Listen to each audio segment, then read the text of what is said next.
Hey everyone, I wanted to talk today about mindful presence and lack. So, um, when I talk about lack, what I'm talking about is this feeling of, I am lacking something, something is missing from my life. And our brains or our minds are actually trained to or conditioned to be dissatisfied with life. So when gratitude is missing, just know that this is actually a normal part of the way the mind works. It tends to have a negative bias. And so it's always looking at the things that it doesn't have or we don't have, right? And I don't think that's necessarily a bad thing unless we fall into victimhood.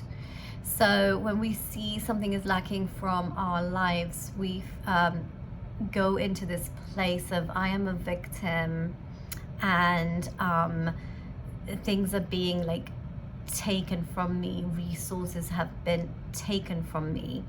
And I know at times that's true. So, like some people talk about a certain part of the population having more resources and hoarding, and absolutely there's hoarding, there is greed, all of that stuff is out there.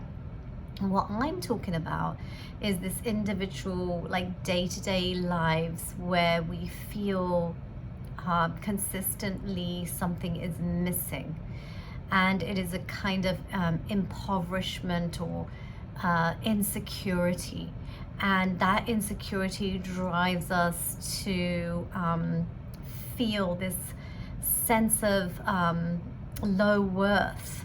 And I've seen it, and I've also, felt it, where we go to that place where, am I not worthy of these things? And that's when we suffer, right? Because it's got nothing to do with worthiness. And I know there are messages out there that kind of tell us, or even with social media, when you see people, enjoying their lives or having the ability to, say, travel, whatever it might be that you're looking at that you feel you lack. For me, it's travel. When I look at other people traveling, I'm like, I lack that right now. I don't have the ability to do that right now. So then my mind, will go to that place. But I want to let you know that when we bring mindful presence and non-judgmental kind awareness to this lack or this feeling of I am not worthy or I'm not good enough to receive these things, this is all conditioned. It is coming from a society. Society is made to tell you that you are lacking something, that you always need something more and more and more and more.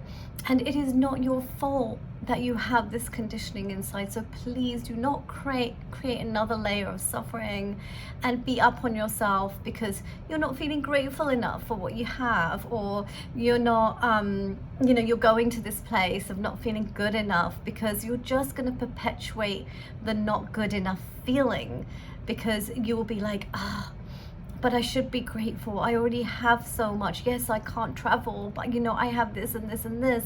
But do you see how you're still doing that from a place of there's something wrong with you?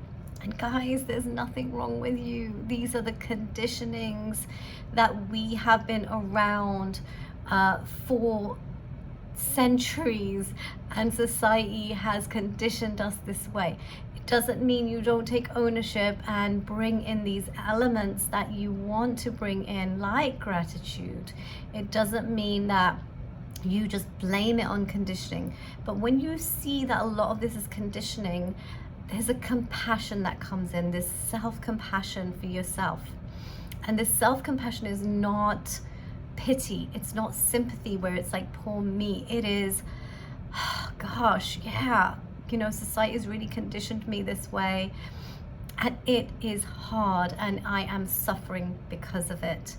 And then we take that layer, after the compassion, we say, okay, how can I suffer less? You know, I could strive to get these things that I feel that I'm lacking. Absolutely, you can do that, no problem, you know. But really, the inner work is to say, I am good enough and I'm worthy enough already. And whether I have these things or not, I'm still worthy and I'm still good enough to receive and to work for these things. And you know what? If they don't happen, that's okay too, you know. This is like a freeing of the mind's grasping. It's a freeing of the mind's clinging to how things should be. And when we loosen the clinging and we loosen the grip, we can bring compassionate awareness to this feeling, to this lack, and we can find wise ways to move forward, to either find fulfillment elsewhere, you know, or to find relationships that hold space for these things without judging us. So I hope this helps, and I just want to use these videos to bring in more and more wisdom and compassion so that all of us can set ourselves free from the suffering that has been there for generations and generations.